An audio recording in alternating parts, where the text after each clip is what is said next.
Sino nga pala yung babae na kasama mo kanina? Katrabaho ko. Bakit? Kasi sobrang ganda niya. Ang umbok pa ng puwet, tsaka ang laki pa ng dibdib. Ah, ganon.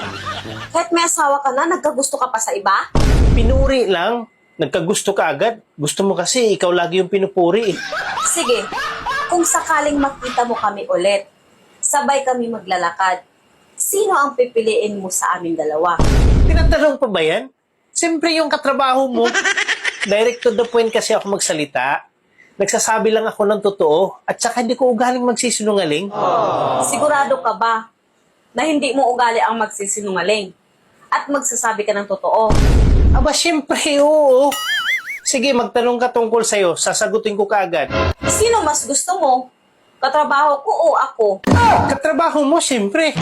Sino mas seksi sa amin? Yung katrabaho mo. Sino mas maganda sa amin? Ano ka ba naman? Katrabaho mo. So, pangit ako, ganon.